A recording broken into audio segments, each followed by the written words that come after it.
Unjuk rasa di depan kantor Kementerian Agama Jakarta Pusat sempat membuat lalu lintas tersendat Jumat sore. Demonstran dari salah satu organisasi masyarakat menuntut Presiden Jokowi memecat Menteri Agama Yakut Khalil Qaumas karena diduga membandingkan suara azan dengan pengumuman anjing.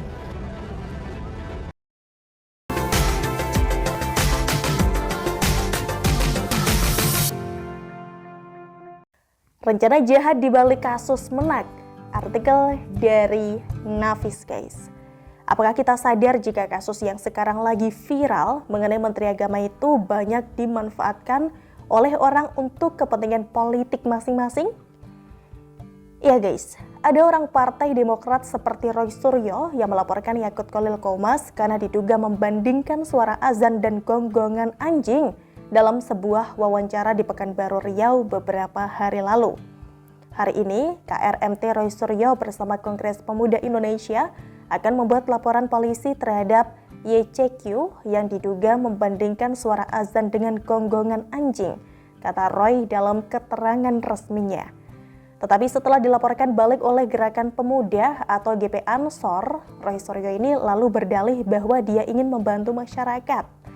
Lucu ini sebenarnya, karena sebenarnya saya itu ikhtiar, ingin membantu masyarakat dengan apa yang sebenarnya terjadi dengan video yang viral. Ujarnya kepada Kompas, guys. Gimana coba logikanya melaporkan Menak lalu berdalih untuk membantu masyarakat? Sudahlah Roy, mending urus saja tuh masalah panci daripada pansos ingin melaporkan Menak ke polisi. Sederhananya guys, jika Roy Suryo melaporkan Menak ke polisi, dia juga harus siap ya jika dilaporkan balik sekaligus sebagai pendidikan politik di masyarakat agar tidak sembarangan melaporkan orang lain. Ada juga nih elit PKS yang bernama Jazuli Juwaini yang mengatakan bahwa pernyataan Menteri Agama sudah keterlaluan dan mendesak sang menteri menyampaikan permintaan maaf resminya kepada masyarakat, khususnya umat Islam guys. PKS ini tidak usah ingin jadi pahlawan kesiangan deh bagi umat Islam dalam kasus Menak ini. Karena rakyat sudah muak ya dengan gaya politik kotor PKS yang katanya ingin membantu rakyat kecil terkait dengan kelangkaan minyak, tapi malah memanfaatkan kasus kelangkaan minyak goreng ini untuk merekrut anggota PKS yang baru sekaligus untuk mencari suara dalam pemilu tahun 2024 nanti. Goreng murah, ya. Insya Allah semuanya sudah didata, jadi menjadi anggota mungkin pemilu ibu milihnya naon bu? Apakah suara rakyat Indonesia dalam pemilu nanti semurah harga 1 liter minyak goreng yang dijual oleh PKS?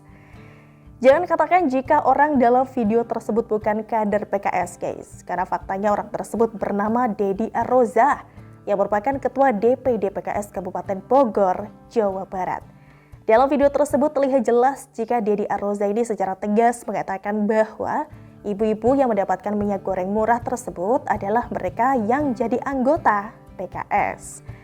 Bahkan dia pun juga mengingatkan ibu-ibu untuk komitmen dari sekarang memilih PKS pada saat pemilu nanti guys. Jadi masih percaya jika PKS murni ingin membantu rakyat untuk mendapatkan minyak goreng murah? Atau PKS hanya ingin mencari anggota partai baru dan suara dalam pemilu nanti dengan kedok peduli nasib rakyat kecil? Ada juga nih guys, orang yang mengharamkan Menak menginjakan kakinya di tanah Minang, tetapi penulis salut dengan Menak karena tetap memberikan bantuan ya sebanyak 2,3 miliar rupiah kepada masyarakat Minang khususnya yang berada di Pasaman Barat yang terkena musibah gempa. Yang terbaru guys, Gus Nur yang pernah divonis bersalah dengan hukuman 10 bulan penjara dan denda 50 juta rupiah. Dalam kasus penghinaan terhadap NU, sekarang pun juga ikutan pansos terkait pernyataan Menteri Agama. Bahkan Gus Nur ini secara terang-terangan mempraktekkan suara azan sambil menggonggong loh. Makanya guys, tidak heran kan jika Ketua Advokasi dan Litigasi Lembaga Bantuan Hukum atau LBH Ansor Dendi Zuhairil Finza merespons dengan tegas tindakan Gus Nur tersebut. Justru Gus Nur yang menista agama, dia yang mencontohkan azan dengan menggonggong anjing di menit 12:08 detik sampai 12:41 detik, kata Dendi dilansir dari gpnn.com.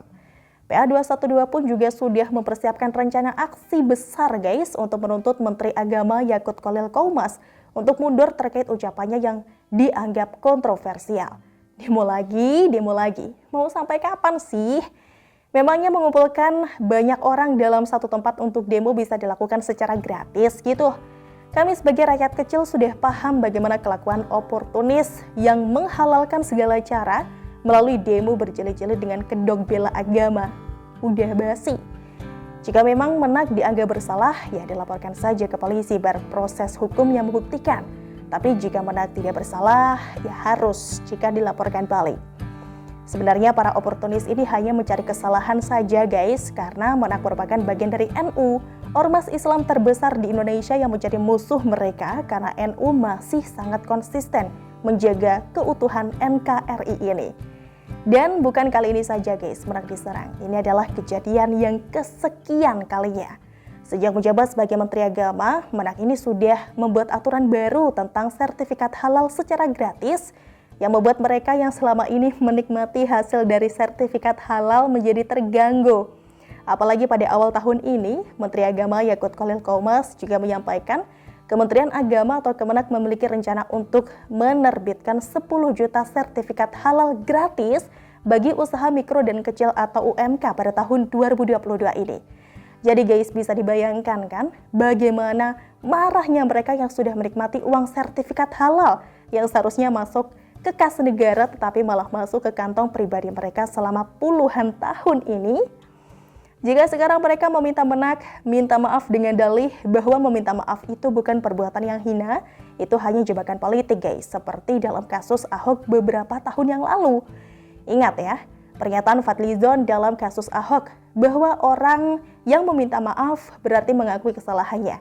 Dan setelah itu, maka orang tersebut harus diproses secara hukum dengan dalih setiap orang sama kedudukannya di depan hukum. Kita juga jangan sampai lupa guys, bahwa Menak saat ini yang bernama Yakut Khalil Qomas ini adalah adik kandung dari Kiai Haji Yahya Khalil Stakuf yang sekarang menjabat sebagai Ketua Umum PBNU yang juga pernah dihina oleh kader PKS beberapa tahun yang lalu. Bahkan guys, sastrawan Indonesia yang juga pendiri majalah Tempo, Gunawan Muhammad pun turut menyesalkan ya makian politikus PKS terhadap Khatib Am PBNU, Kiai Haji Yahya Khalil Stakuf dengan kata-kata kasar yang bisa menimbulkan kebencian dan pertumpahan darah. Seorang politikus PKS, Salman Al-Farisi, menyebut Kiai Haji Yahya Khalil Stakuf cicunguk. PKS tidak pantas membiarkan kadernya menggunakan makian kasar seperti itu. Pengalaman tahun 1960-an, kata-kata kasar menghambur bersama kebencian dan akhirnya pertumpahan darah. Tweet Gunawan Muhammad melalui akun Twitter pribadinya @gm_gm. Kiai Haji Yahya Khalil Stakuf ini juga pernah dinyinyirin oleh kelompok 212 setelah beliau terpilih menjabat sebagai Ketum PBNU yang baru akhir tahun 2021 yang lalu guys. Nah, akhir kata nih guys, jangan mudah ya terpengaruh dengan narasi jihad para oportunis yang menyerang Menteri Agama saat ini dengan dalih membela agama dan umat karena mereka para oposan punya tujuan yang lebih besar di balik permainan politik ini. Bagaimana nih kalau menurut kalian guys? Wassalam dari Nafisi Ward. Tulis di kolom komentar ya. Bye-bye.